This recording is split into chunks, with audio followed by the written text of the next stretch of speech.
As doenças cardiovasculares, elas estão sendo reconhecidas como fatores de risco importantes para quedas.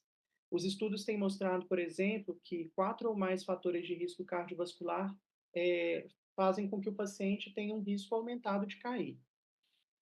Até 77% das quedas, dos casos de quedas que a gente não consegue explicar por um problema de marcha ou de equilíbrio, e também das síncopes recorrentes, podem ser atribuídos aí a doenças cardiovasculares.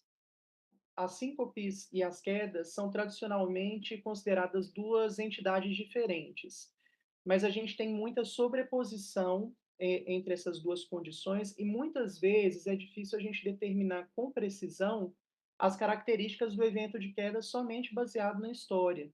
Eu trouxe aqui as recomendações do Guideline Mundial de Quedas de 2022, né?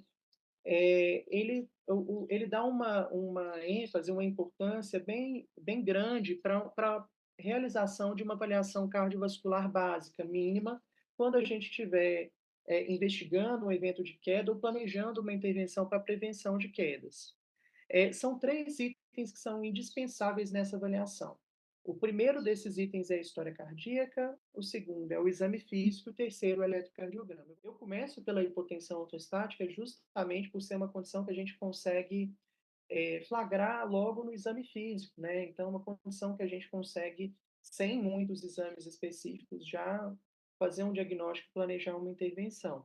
O que a gente tem visto, né, na maior parte dos estudos, é a recomendação de se medir a pressão em 3 e 5 minutos. Assim a gente consegue flagrar a hipotensão ortostática mais imediata e a hipotensão ortostática mais tardia, né? Então, a mais imediata pode se associar com quedas, e a mais tardia a gente tem evidências mais robustas de associação com quedas.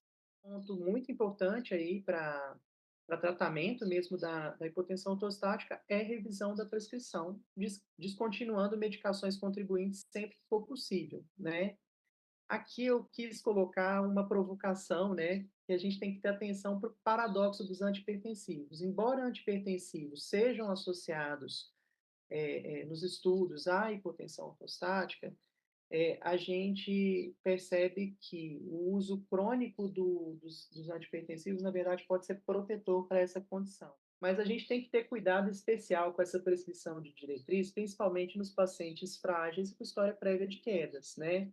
Faz sentido a gente ir mais devagar, começar os tratamentos em monoterapia, fazer as associações com mais cuidado, titular essas drogas devagar e monitorar o paciente mais de perto, né? Quando ele é um paciente caidor, principalmente. Então, quando a gente fala de minimizar risco de quedas na população que tem doença cardiovascular, a gente deve intervir não só sobre fatores de risco cardíacos, que eu acabei falando muito nessa aula, mas também sobre os fatores de risco não cardíacos e fatores de risco ambientais.